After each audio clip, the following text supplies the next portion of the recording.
Kimel Kamper KK2. 410 cal firing 3-aught buck.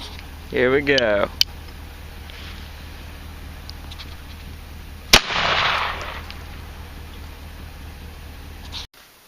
This is Murr 171 showing you my newly purchased Kimel Kamper KK2. This is a 410 shotgun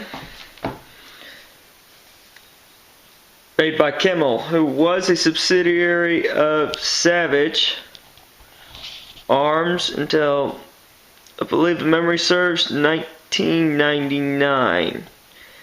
These were commonly made in the 1980s. They were available in 20 gauge and 410. Believe it or not, that's a caliber, even though it's a shotgun. It's not a gauge, contrary to prior belief. It is a single shot shotgun. This is the factory configuration. You can tell how easy it is to put together, break apart. Barrel's now been faceted. This is a sling swivel. This goes down to here. Forearm then goes on shotgun. Make sure that's level. Now you can close that like so.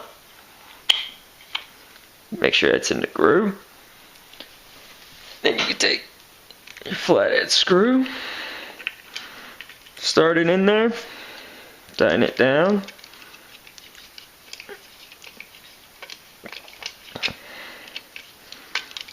As seen here, tighten it down wrist tight. There you have your sling swivel up here on the top. Of course, you can put sling in it if you want to. I personally don't like how that's set up. It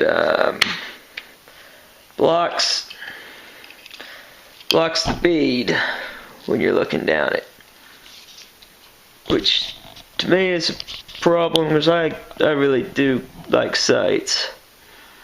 See if we can demonstrate. See how it prevents you from seeing the bead there?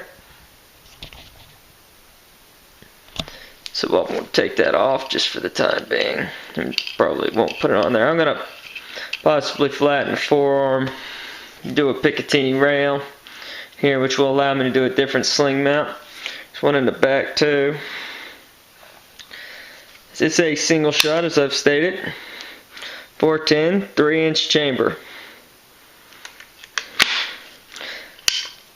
Hammer pull back, then you can release the fire. This break opens the breech is ejector, which means when this opens, it will fire the spent shell back. If it's not spent, it will fire that back out of the gun too. You don't really want to point that at you. You break it open. Funny thing about this particular model is it actually goes through the trouble of saying on the barrel, see if you can read that. It says, "Do not shoulder." Basically, the quote is actually, "Do not fire from shoulder." You can read that. As you can tell, it's got a 6 and 5/8 or 6 and 7/8 length to pull stock. One of the neat features of this stock is it does open, and you can store 3 shells in the back. It has 4 slots, but only 3 shells fit. I personally think that's a little peculiar. They could have gone through a little more trouble and get that 4th slot right there opened up enough that it would be useful. But shoot, it's all good. The slots were a little long. I had to put some foam in the bottom of the holes and keep the 410 shells back there from wiggling around. You can tell they don't wiggle around anymore. This shotgun comes in this configuration. It is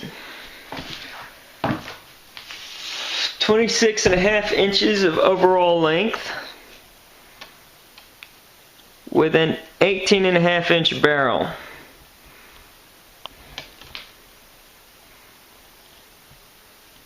with front bead. My true and only concern about this particular gun, is trigger guard is plastic, and for a gun that kicks as hard as this thing kicks, and this is just the 410, it wants to slam that plastic into your hand. So I'm thinking it might break right here, or it might pull it apart around the screw holes. There's one right there, and then another one right here. But we'll see over time. This gun was made for a long time. Well, I say a long time. More like 10, 20 years, so I mean that isn't that long, don't get me wrong. But it wasn't made for a year and figured out it had a problem and was canceled.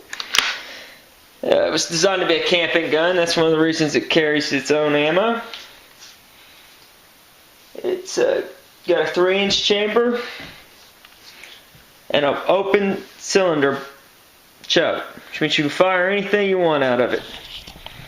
We'll take any 410 shell that you can name and function with it. I keep buckshot, the Winchester self-defense 410 round in it, and then just standard 5-shot.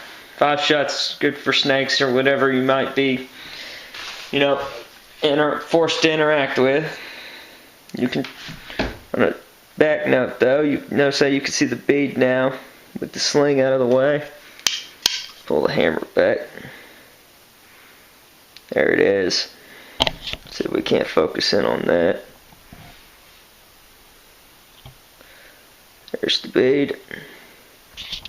Just barely clears that sling mount. That's alright, barely's better than none.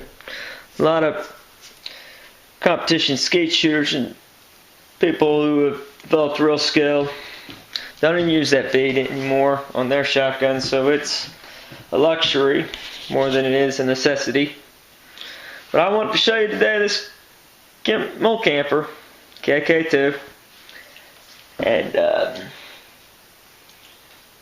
thank you for watching, and please subscribe. This is Mer171 signing off. Second shot with the Kimel Kamper 2. Here we go. Zooming in.